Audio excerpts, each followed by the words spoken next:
Hello बच्चों, चलिए प्रश्न को पढ़ते हैं। इसमें लिखा है एक समबाहु प्रिज्म P में बच्चों एक दी गई प्रकाश किरण में अल्पतम विचलन उत्पन्न होता है।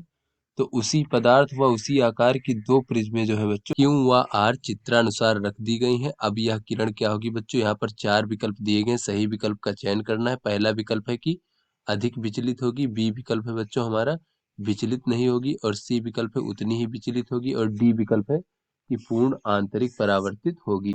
चलिए बच्चों अपने प्रश्न की मूल अवधारणा को हम देख लेते हैं बच्चों। बच्चों कोई भी जो प्रिज्म होता है उसमें जो विचलन होता है बच्चों प्रकाश की किरण का, वो विचलन डेल बराबर होता है आई धन ई ऋण ए। जहां पर आई क्या है बच्चों आपतन कोण, ई क्या है बच्चों निर्गमन कोण, और ए क्या है बच्चों हमारा प्रिज्म का कोण है। तो ऐसे में बच्चों अगर आपतन कोण और प्रिज्म के कोण का मान समान हो बच्चों, तो ये निर्गमन कोण और ये बच्चों हमारा ये जो बच्चों डेल है इसका मान यानी कि विचलन कोण का मान समान होगा बच्चों किसी प्रिज्म के लिए। तो यहाँ पर अगर न्यूनतम विचलन की बात देखा जाए बच्चों, तो न्यूनतम विचलन की स्थिति में आपतन कोण और निर्गमन कोण का मान आपस में समान होता है, तो ये होता है 2i ऋण a। तो चलिए बच्चों अपने प्रश्न को हल करते हैं बच्चों। तो यहाँ पर कहा जा रहा है बच्चों कि ये हमारा समबाहु त्रिभुज है, यानी समबाहु त्रिभुज में बच्चों सभी भुजाओं का मान, सभी कोणों का मान बच्चों 60 डिग्री इस प्रकार से होता है।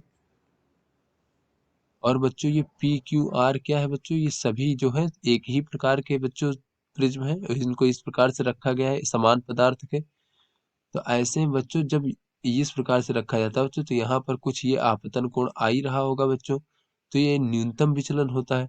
तो जब बच्चों Q और R को भी रख दिया जाता है तब देखते हैं बच्चों क्या होता है। तो ऐसे में बच्चों यहाँ पर प्रिज्म का कोण 60 डिग्री था, तो बाद में बच्चों प्रिज्म का कोण कितना हो जाएगा, तो बच्चों ये 60 डिग्री है इस प्रकार से, और बच्चों ये भी फिर हमारा 60 डिग्री होगा।